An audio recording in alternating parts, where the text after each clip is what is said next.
Well, this is the day where at least 30 people, including Jawans and civilians, are said to have died in yet another bloody attack in Chhattisgarh, again very close to Dantewada, which was ground zero of the last attack where 77 CRPF Jawans were killed.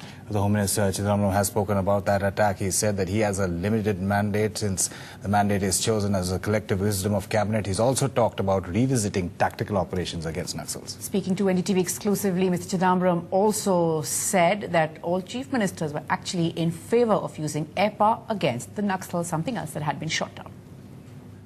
Mr. Chidambaram, thank you very much for joining us. First to today's incident. What exactly happened? What are the details you're getting? Well, I spoke to the Chief Minister Chhattisgarh a few minutes ago. It was a regular commercial bus service. There were about 15 or 20 civilians. The rest were special police officers, maybe a handful of police constables or sub-inspectors. There was a landmine and the bus was blown up.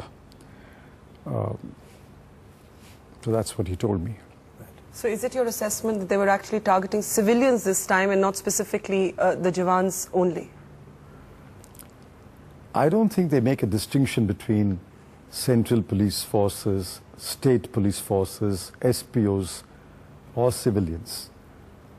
They simply kill and then find a reason to justify their killing.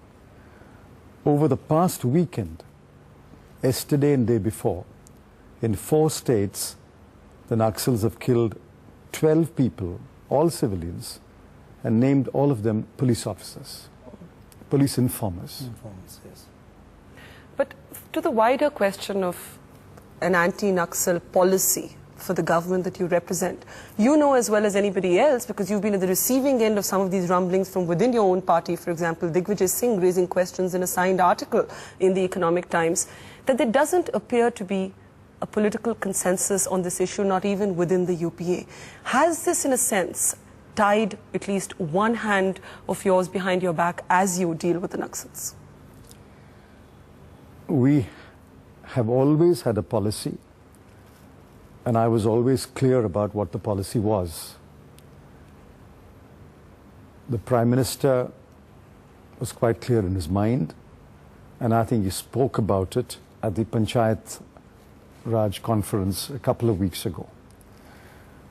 I think Mrs. Gandhi is also very clear, and she gave expression to her views in an article in Sandesh. It was always a two-pronged policy.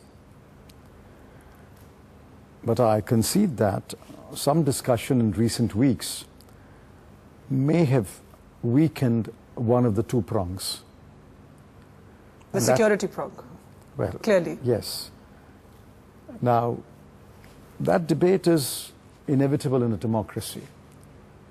But we must be clear in our mind that the policy must have 2 prongs. And after today's incident, after what happened over the weekend, after what happened on the 6th of April, I think there is a lot for which certain civil society organizations must answer. I concede. Government has to answer for a lot too. Government has to answer if there are police excesses. Government has to answer if human rights are deliberately violated. We are answering. When the NHRC asks us questions, when the Supreme Court asks us questions, we are answering. We are filing affidavits. We are asking our counsel to explain. We acknowledge that we are accountable. We will always remain accountable. And we will answer. Tuba.com